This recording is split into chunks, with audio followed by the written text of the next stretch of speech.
Evangel ministries നിങ്ങൾക്കായി അവതരിപ്പിക്കുന്ന തിരുവചനം.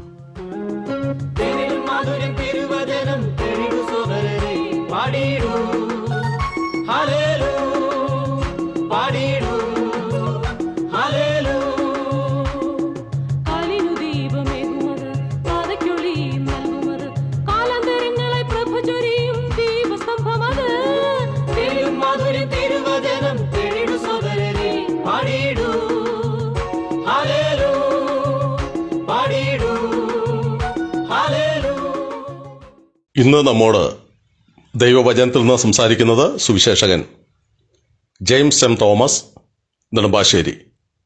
പ്രാർത്ഥനയോടെ ശ്രദ്ധിച്ചാലും. കർത്താവിൻ്റെ വിശുദ്ധ നാമത്തിന് മഹത്വമുണ്ടാകട്ടെ. എല്ലാ പ്രിയ ശ്രോതാക്കളെയും ഇവാഞ്ചൽ മിനിസ്ട്രീസ് ക്രമീകരിക്കുന്ന തിരുവചനം എന്ന വചന പഠന പരമ്പരയിലേക്ക് ഹാർദമായി സ്വാഗതം ചെയ്യുന്നു. ശമൂവേലിൻ്റെ 1-ാം പുസ്തകത്തെ അധികരിച്ചുള്ള 4-ാമത്തെ എപ്പിസോഡാണ് അങ്ങ് കേട്ടുകൊണ്ടിരിക്കുന്നത്. ഒടുവിലായി നാം ഓർത്തത് ശമൂവേലിൻ്റെ പുസ്തകം ആരംഭിക്കുമ്പോൾ പ്രതിപാദിക്കുന്ന എൽക്കാന എന്ന മനുഷ്യൻ്റെ പേരിൻ്റെ അർത്ഥത്തെക്കുറിച്ചാണ്. ശമൂവേലിൻ്റെ പിതാവാണല്ലോ എൽക്കാന. 1-ാം അധ്യായം 1-ാം വാക്യം ആരംഭിക്കുമ്പോൾ എഫ്രൈം മലനാട്ടിലെ രാമാഥയീം സോഫീമിൽ എൽക്കാന എന്നു പേരുള്ളൊരു പുരുഷൻ ഉണ്ടായിരുന്നു എന്ന് പറഞ്ഞുകൊണ്ട് ശമൂവേലിൻ്റെ 1-ാം പുസ്തകം ദൈവത്തിൻ്റെ പരിശുദ്ധാത്മാവ് ആരംഭിക്കുകയാണ്. തുടർന്ന് നാം ഈ പേരിൻ്റെ അർത്ഥങ്ങളും ചിന്തിക്കുകയുണ്ടായി. ഇന്ന് എൽക്കാനയുടെ ജീവിതത്തിലേക്ക് കടക്കുമ്പോൾ അവിടെ നാം സന്തോഷത്തോടെ ഓർക്കേണ്ടുന്നതായ ഒരു കാര്യം എടുത്തു പറയുവാൻ ആഗ്രഹിക്കുന്നു. എന്താണത്? എൽക്കാന ആത്മീക വിഷയങ്ങളിൽ ഉത്സാഹിയായിരുന്നു എന്നുള്ളതാണ് നമുക്ക് 3-ാം വാക്യത്തിൽ നിന്ന് മനസ്സിലാക്കുവാൻ കഴിയുന്നത്. എൽക്കാന ശിലോവിൽ സൈന്യങ്ങളുടെ യഹോവയെ നമസ്കരിപ്പാനും ദൈവത്തിന് യാഗം കഴിപ്പാനും തൻ്റെ പട്ടണത്തിൽ നിന്ന് ആണ്ടുതോറും ശീലോവിലേക്ക് പോക പതിവായിരുന്നു. ഇവിടെ വളരെ ഉത്സാഹത്തോടെ ദൈവത്തെ ആരാധിപ്പാൻ യാഗം കഴിപ്പാൻ പോകുന്ന ഒരു മനുഷ്യനെയാണ് കാണുവാൻ കഴിയുന്നത്. പ്രിയപ്പെട്ടവരെ, സ്വർഗത്തിലെ ദൈവം ആത്മീകമായിട്ടുള്ള ഉത്സാഹം ദൈവജനത്തിൽ നിന്ന് ആഗ്രഹിക്കുന്നുണ്ട്.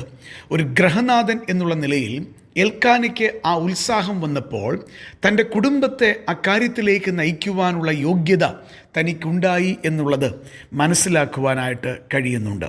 പ്രിയപ്പെട്ടവരെ, നമ്മുടെ ക്രിസ്തീയ ജീവിതത്തിൽ നാം തളർന്ന് നിൽക്കുമ്പോൾ, അല്ലെങ്കിൽ ആത്മീകമായിട്ടുള്ള തളർച്ചയും കിതപ്പും നമ്മളെ ബാധിക്കുമ്പോൾ, ആത്മീകമായ മരവിപ്പ് നമ്മുടെ ജീവിതത്തിൽ സംഭവിക്കുമ്പോൾ ഇത് ഹൃദയത്തോടൊന്ന് ചേർത്ത് ബന്ധിക്കേണ്ടതായിട്ടുണ്ട്. എൻ്റെ ആത്മീക ഉത്സാഹം എങ്ങനെയുണ്ട്? എനിക്ക് ദൈവത്തെ ആരാധിക്കുവാൻ, ദൈവസന്നിധിയിൽ ആത്മീക യാഗങ്ങൾ കഴിപ്പാൻ എത്രമാത്രം പതിവായിട്ടുള്ള ഉത്സാഹം എൻ്റെ ജീവിതത്തിലുണ്ട്? ഈ കാര്യം ഓരോ വ്യക്തികളും ചിന്തിക്കേണ്ടുന്ന വിഷയമാണ്. ആത്മീകമായ ഉത്സാഹം ഇല്ല എന്ന് വന്നാൽ തീർച്ചയായിട്ടും പിശാച് അവിടെ പ്രവർത്തിക്കും. ധാരാളം ദോഷകരമായ വസ്തുതകൾ ആ ജീവിതത്തിൽ നിന്നുണ്ടാകുകയും ചെയ്യും എന്നുള്ളത് ഒരു വ്യക്തമായ മുന്നറിയിപ്പായി അങ്ങേ ഓർമ്മപ്പെടുത്തുവാൻ കർത്താവിൽ ഞാൻ ധൈര്യപ്പെടുകയാണ്. നമ്മുടെ ശുശ്രൂഷാ ജീവിതത്തിൽ, വ്യക്തി ജീവിതത്തിൽ, നമ്മുടെ ആത്മീക ജീവിതത്തിൻ്റെ സമസ്ത തലങ്ങളിൽ മറക്കരുത്, ആത്മീകമായ ഉത്സാഹം നമുക്കുണ്ടാകുവാൻ കർത്താവ് ആഗ്രഹിക്കുന്നുണ്ട്. ഒരിക്കൽ കൂടെ 3-ാം വാക്യം വായിക്കട്ടെ. എൽക്കാന ശീലോവിൽ സൈന്യങ്ങളുടെ യഹോവയെ നമസ്കരിപ്പാനും ദൈവത്തിന് യാഗം കഴിപ്പാനും തൻ്റെ പട്ടണത്തിൽ നിന്ന് ആണ്ടുതോറും ശിലോവിലേക്ക് പോക പതിവായിരുന്നു.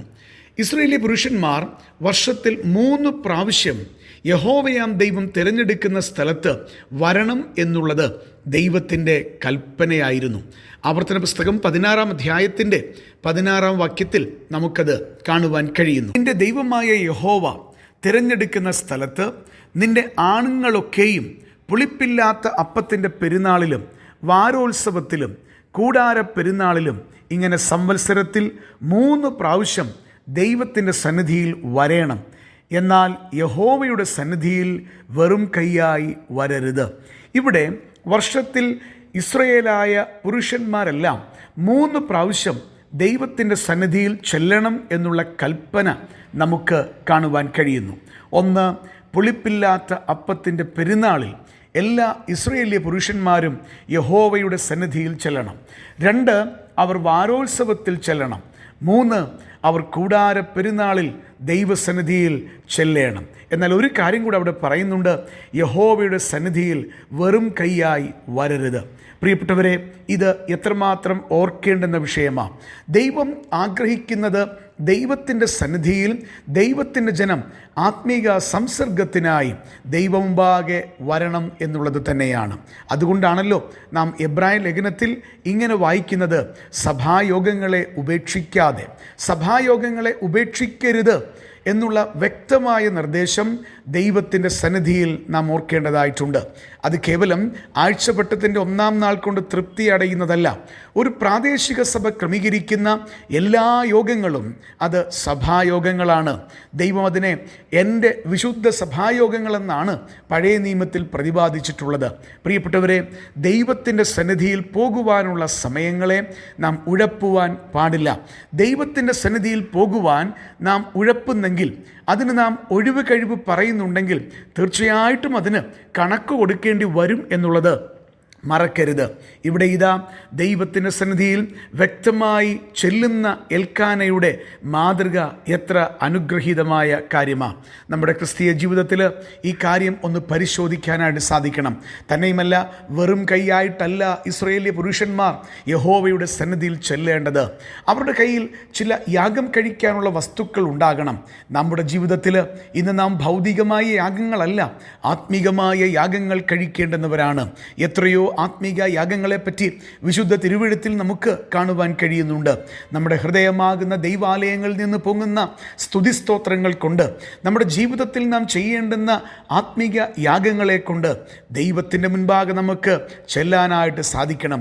വെറും കൈയോടെയല്ല, നിറയുന്ന ഹൃദയത്തോടും നിറയുന്ന ജീവിതത്തോടും കർത്താവിൻ്റെ മുൻപാകെ അർപ്പിപ്പാനുള്ള ചില വസ്തുതകൾ കൊണ്ട് ആത്മീക യാഗം കഴിപ്പാനും ദൈവം നമ്മളെക്കുറിച്ച് ആഗ്രഹിക്കുക. എൽക്കാനയുടെ പ്രധാനപ്പെട്ട ഗുണങ്ങളിലൊന്ന്, അവൻ ആത്മീക വിഷയങ്ങളിൽ അത്യധികം ഉത്സാഹിയായിരുന്നുവെന്നുള്ളതാണ്. എൻ്റെ പ്രിയ സഹോദര, എൻ്റെ പ്രിയ സഹോദരി, വളരെ സ്നേഹത്തോടെ ചോദിക്കട്ടെ, അങ്ങയുടെ ആത്മീക ഉത്സാഹം എങ്ങനെയുണ്ട്? ഇന്ന് അത് തണുത്തു പോയിട്ടുണ്ടെങ്കിൽ കർത്താവിൻ്റെ സന്നിധിയിൽ തിരികെ വന്ന് ഒരു ആത്മീകമായിട്ടുള്ള ഉണർവിലേക്ക്, പുതുക്കത്തിലേക്ക് വരുവാൻ ഈ ചിന്തകൾ മുഖാന്തരമാകട്ടെ. ദൈവം തമ്പുരാൻ അങ്ങയെ ധാരാളമായിട്ട് അനുഗ്രഹിക്കട്ടെ. ഈ സന്ദേശം ശ്രദ്ധിച്ച എല്ലാ പ്രിയപ്പെട്ടവർക്കും കർത്തൃനാമത്തിൽ നന്ദി. ബൈബിൾ കറസ്പോണ്ടൻസ് കോഴ്സിൽ ചേർന്ന് പഠിക്കുവാൻ ആഗ്രഹിക്കുന്നവർ മേൽവിലാസം അയച്ചു തന്നാലും പ്രാർത്ഥനാ വിഷയങ്ങളും അറിയിക്കുമല്ലോ.